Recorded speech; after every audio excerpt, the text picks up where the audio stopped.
Hey, welcome everyone. We're so delighted to be with you again today in one of our micro sessions that we're doing for GamiCon48V. And we're here today to talk with Hanshika Gupta and Priyank Singh, who I have met, of course, through social media and haven't really had the opportunity to really delve into the work that they're doing and developing. So this was just a great opportunity to get to talk with both of them one-on-one to find out about the work that they are doing and where they're taking their company and where their focus is. So Hanshika and Priyank, thank you so much for joining us today. We are just delighted that you would take some time. I know it's evening where you are. It's bright and early here in the States where we are, but that's the great thing about doing a virtual conference is that we can all connect from across the globe and share ideas and learn and grow together. So I want to talk with you, Hanshika, about the company that you're starting called Walkman Labs and your focus on who your audience is. So are you working with employees or people that are working within a company, or is your focus more on students, school students, university students? What's the focus of what you're designing for?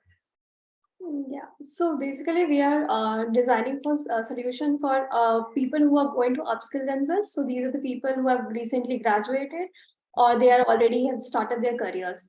So people in the age range of 22 to 27, to be specific.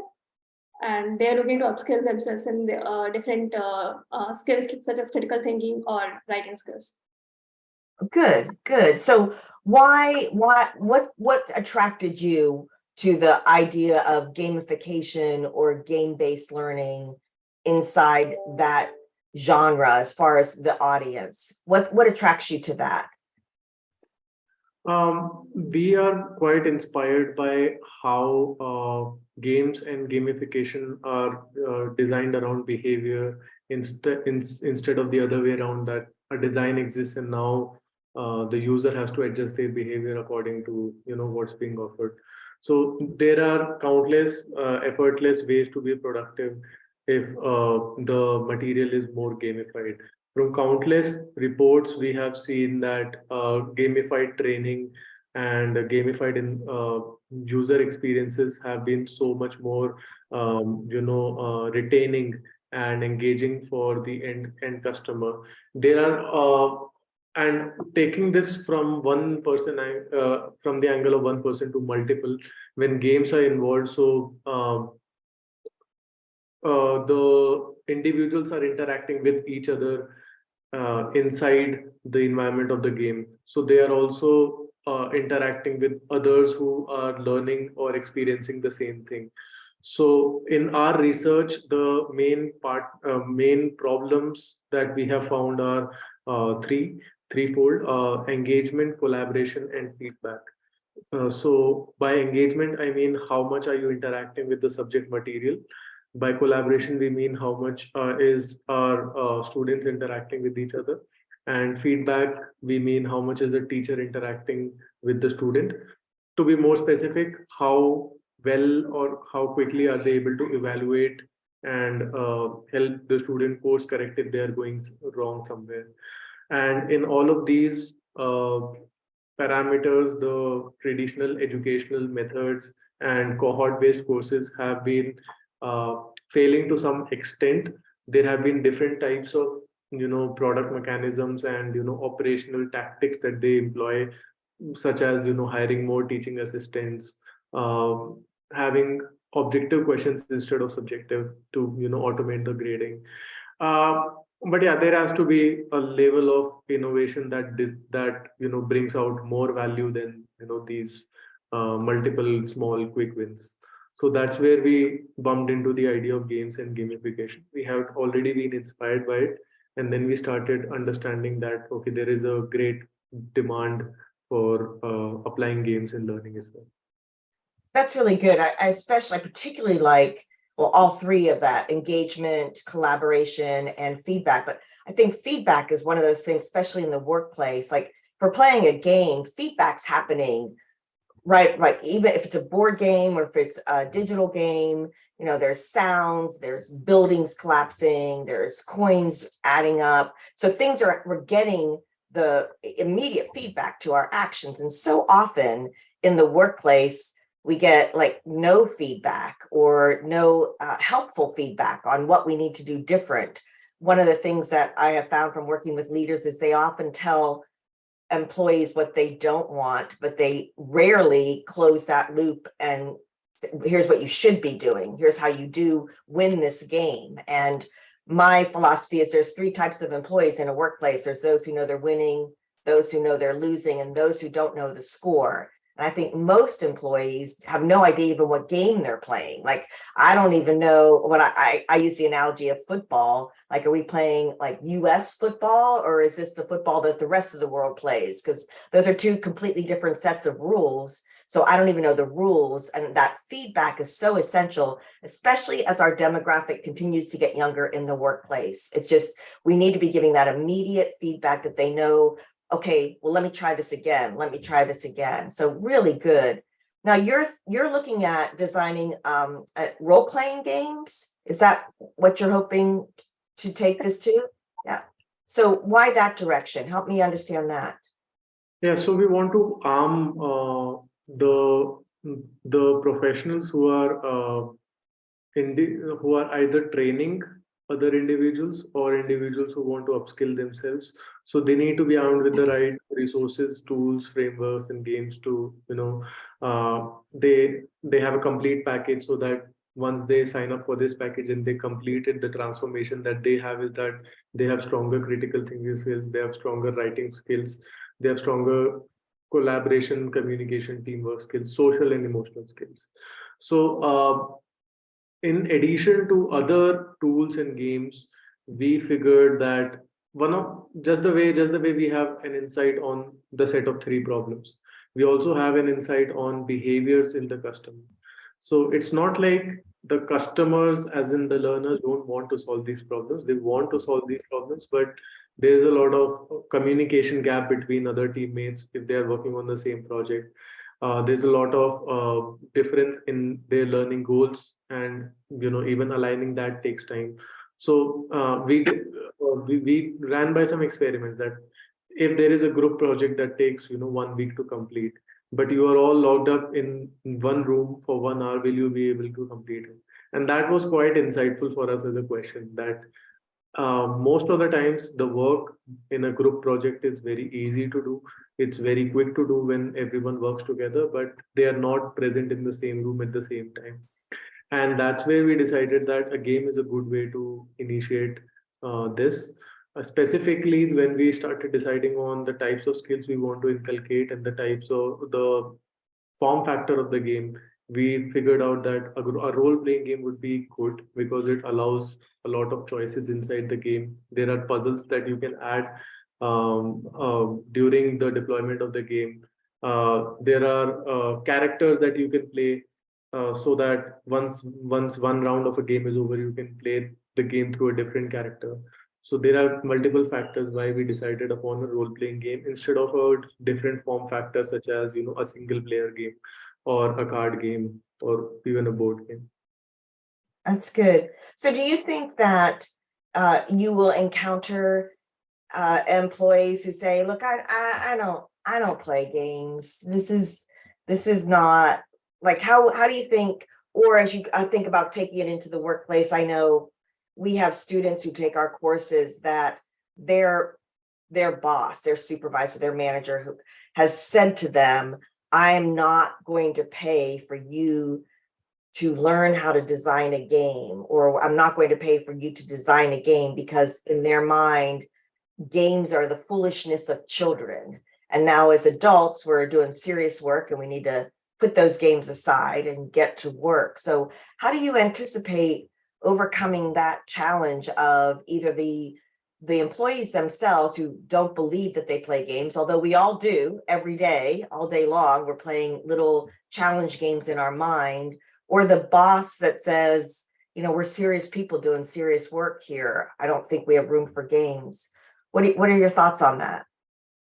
I think the most serious challenge in learning and development is I'll share with you two instances over here.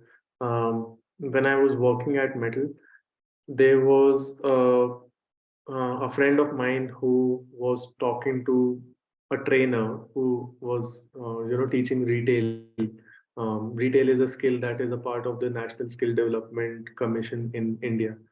So, and they often felt like they were teaching the same material for years and were not involved in making the curriculum more useful. So, and that's where one of our insights and conversations happened, that we realized that conventional training is not useful even when L&D believes that it's useful. And the second I would like to share is uh, in an Indian IT firm here called Capgemini.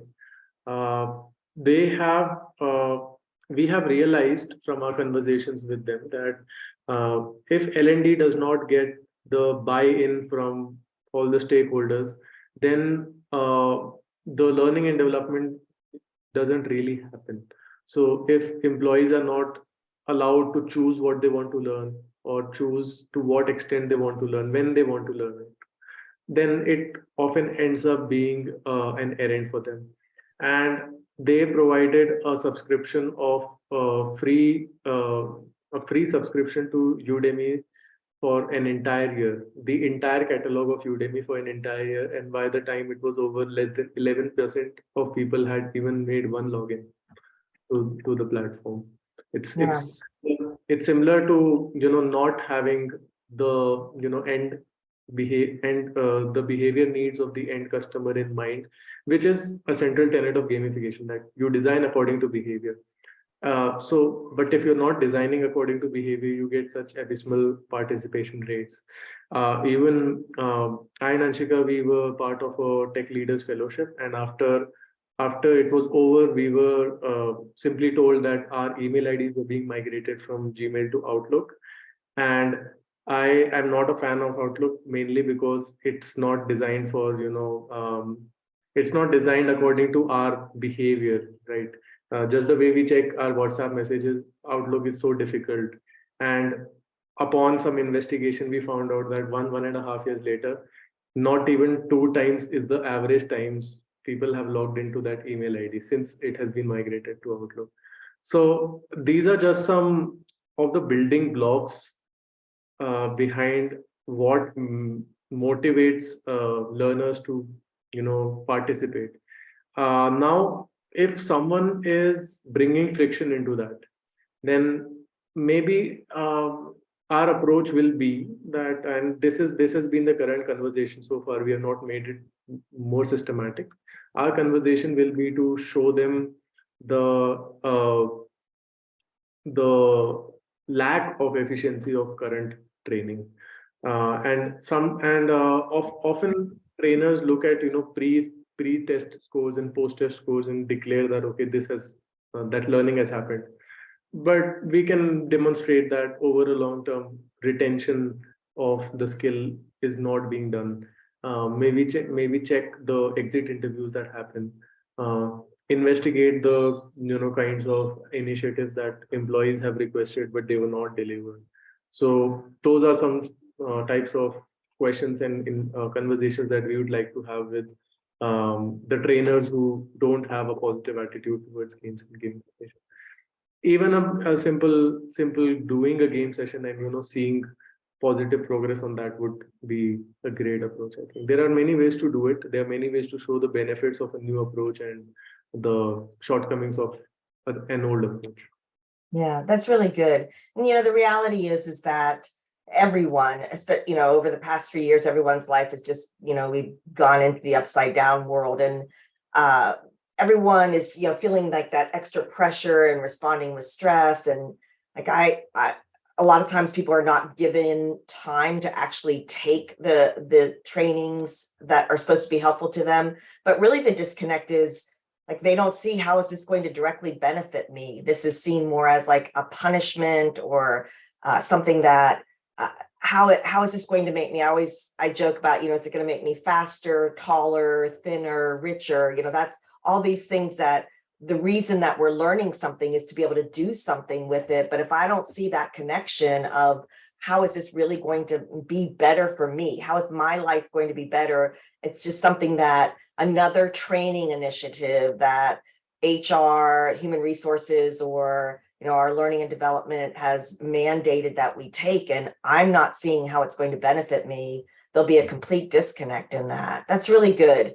We've got to really think about making sure that end user knows that they can do something with this, that this is going to be something that is going to help them to be successful in the workplace. We talk about employee engagement, and it really does boil down to helping people be successful. That's how we get people to be engaged. So that's really good. I'm really excited to see what you develop. Now, I know I want to ask one question before we finish up and close out. So if you were talking to like a training manager or a chief learning officer or somebody who's making the decision about bringing game-based learning, gamification, what do you think is one thing that every training manager or chief learning officer should know about gamification or game-based learning? What would be that one thing you think they should know? So I would think gamifications really solve for basically creating the engagement and increasing the motivation among the learners once they get to know the game. They could be an initial hurdle to start learning the game, but once that is crossed, they are really motivated and they look forward to it. There has been like already a lot of research done in this field itself. That's Yeah, good. yeah. Some usually from the experiments that we have run and the cohorts that we have been a part of, there is a delicate balance between giving instructions and allowing the player to explore freely. It's often noticed that in video games, even when the way is obvious in a scenario, even if the possibility of doing something is obvious, a lot of game players tend to see the alternatives first and then go to the obvious ones. They like to not read instruction manuals and then figure out the controls while they're playing the game. So those are some behaviors that you have to expect in the game. So there has to be a delicate instruction between how much to brief someone and how much you want them to explore in the sample round. Scaffolding instructions and scaffolding the content is very important. Scaffolding is often approached by gamification practitioners as taking a book that has chapters and then implementing those chapters into levels of the game. But it might be different. It might be you might be able to teach the most difficult thing in the first level itself. And so scaffolding is in fact quite a central tenet of gamification. There are many ways to solve that problem, and most importantly, I think seeing the feedback, seeing the responses from other players is also necessary. We tend to believe that because games are fun, so response is always positive, and so sharing a good positive report with someone is always accepted.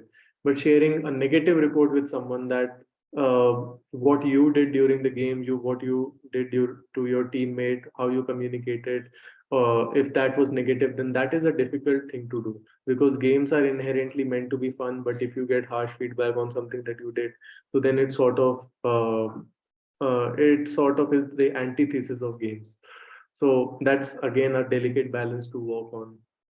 Yeah, I think along with that, though, like, if you're a part of a guild, there are expectations on how we're going to behave within that guild with other guild members. And I think that's part of something that can be really plugged into inside the workplace too, as far as these behaviors are going to help us be successful. These are what are going to cause us to fail overall as a work team or an organization. It's really good, Priyank. I really like that. The other thing with that is I think about as L&D professionals, I feel like we're always trying to oversimplify. Like, let's just make this big next button and put it right there and then draw some arrows to it. Like, people can't figure this out on their own. Right? I just think like, let's give them a minute to kick into and, move away from that kind of robotic sponge learning and into, okay, wait, I got to do something here. I've got to get engaged with this. So I love it. Really good. Thank you so much for sharing with us. I hope that you can log in to the GamiCon48V on the 26th to the 28th as much as you can to be there, so that, because I know people will want to talk with you one-on-one. And the way that our the setup is that we use in the platform, we use a platform called Remo. There's tables that we can sit at and talk with people and answer questions. So we hope to see you there when we do the conference live. We're going 48 hours straight, February 26th through 28th. If you have not yet registered, you should become a part of the event, GamiCon.us. Our Chief Motivation Officer, Jonathan Peters, has really researched what we're calling geosensitive pricing, because we want this to be a truly global event. So we want it to be equitable for learning and development professionals from across the globe, that we're not based on the US dollar, but that you can register in a currency that is one that is equitable for everyone. So take a look at GamiCon.us, get registered, and we'll see you everyone back here on the 26th through the 28th for our 48 hours straight. And tomorrow morning, I am interviewing Antonis Trafadopoulos. He now lives in Germany. He's Greek, and we've been on some panels in the past together. So we'll see everyone back here tomorrow at 11 a.m. Eastern time. Hanshika and Priyank, such a delight to visit with you today. Thank you so much for taking time to be with us, and we'll see you again soon. Have a great day, everyone, or evening, wherever you are in the world. Bye-bye. Thanks so much.